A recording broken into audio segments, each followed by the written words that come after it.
మాజీ మంత్రి కేటీఆర్ పైన కాంగ్రెస్ సీనియర్ నేత అద్దంకి దయాకర్ సంచలన ఆరోపణలు చేశారు. ఇక పోచంపల్లి శ్రీనివాసరెడ్డి ఫామ్ హౌస్ లో జరుగుతూ అరాచకానికి కారణం కేటీఆరే అని మండిపడ్డారు. కేసీఆర్ ఫామ్ హౌస్ లో ఉంటే కేటీఆర్ డ్రగ్స్ బిజినెస్ లో బిజీగా ఉన్నాడని ఆరోపించారు. నలుగురు కోసం పోరాడుతున్నారు తప్పితే ప్రజల కోసం పోరాడే దరిద్రులే కాదు వీళ్ళు. ఇలా కేటీఆర్ హీరోనట. ఏం హీరో అంటే నువ్వుగో క్యాసినో హీరో. నువ్వేం హీరో అంటే కోళ్ల పందాలు. సిగ్గున్నాదిరపై మీకు కనీసం.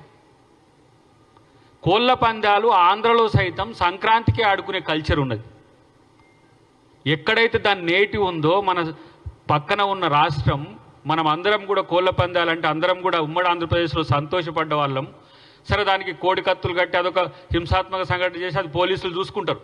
కానీ ఆ దసరా పండుగ ఒక ఎత్తు తెలంగాణలో జరిగితే సంక్రాంతి పండుగను కూడా ఆంధ్రలో జరిగేదాన్ని మనం అందరం కూడా సంతోషంగా చేసుకునే చరిత్ర ఉంది.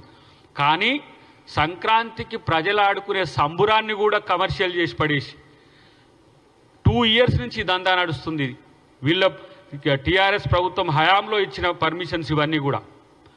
వెనుకటికి సన్బర్న్ పేరు మీద ఒక ఈవెంట్ ఇక్కడ జరిగేది. అది మొత్తం నంగా ఆటల ఆట. దానికి పర్మిషన్ ఇచ్చింది కూడా ఇప్పుడున్న ఈ కేటీఆర్, అప్పుడు మున్సిపల్ శాఖ మంత్రి. ఇప్పుడు ఈ చుట్టుపక్కల ఉన్న చిన్న చిన్న చెరువులు, చిన్న చిన్న